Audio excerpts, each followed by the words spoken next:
Shifting focus to other updates now, after admitting COVID mismatch in the death toll data, the Maharashtra government has now revised its figures. Now, upon revision, we are looking at the Mumbai death toll, which has risen by 862, while the Maharashtra death toll figures are up by 466. Now, with this revision, the total number of deaths in the state now stands at 5,510. The government has also said that it will order a probe against the officials if found that they willfully tried to hide any COVID deaths in the state.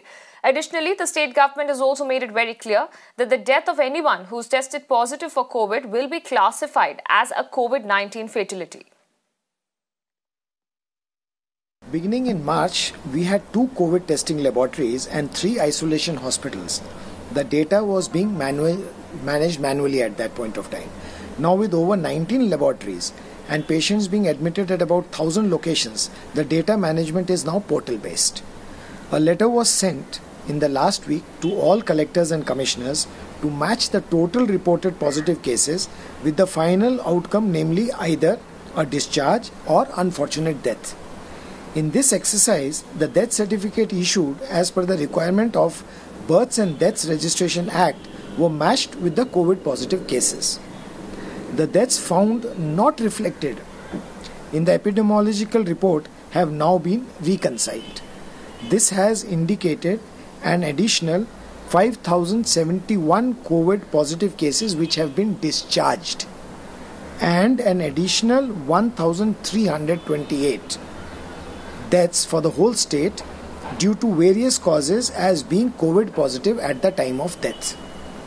This data is being put in public domain in keeping with the state government policy of complete transparency. This data reconciliation is an ongoing routine process. There is nothing to fear as death rates remain very much under control and efforts are being made to further reduce them. Last week, Government of Maharashtra had given instruction to all the district collectors and municipal commissioners to go in detail in all the COVID positive cases in their jurisdictional areas and find out the outcome of all the positive cases. And as a result, the lot of cases which were earlier discharged and were not taken on record have also been found. And we have reported that yesterday that 5,071 cases have been discharged, and some cases which were not reported as death in a COVID case has also been found out. So now we are reporting 1,328 such cases, of which 862 are in Mumbai Municipal Corporation area. So all these details would be added to the reports which we have circulated yesterday. Let me bring in my colleague Disha, who's joining me live with further updates on this. Disha, with this COVID mismatch that has now been rectified, how is the state government in Maharashtra aiming to look at this further? How are they going to ensure that this kind of mismatch is not reported from here on?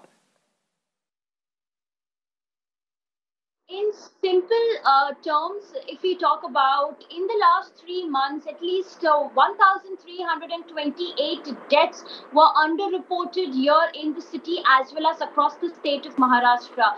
So after the reconciliation, after the correction process, Mumbai added 862 as the new death figures, and across the Maharashtra 466 numbers were added. So if you combine, the total goes up to 1,328, and this is of course in the last 3 months period ever since the city witnessed its first positive case in the month of March.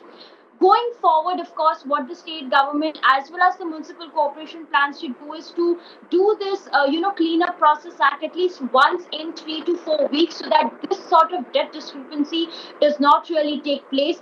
However, in the last 3 months, what we actually saw that even if a positive patient dies due to any other illness or comorbidity, it was not being considered as a COVID death. They were being listed under the non-COVID death. So now this particular fact, the state government has made it very clear that if any positive patient dies due to other illness as well, it will be considered as a COVID death. So this, of course, correction process, reconciliation process will, of course, take place at least once in 3 to 4 weeks, so that this sort of discrepancy does not really take place going forward.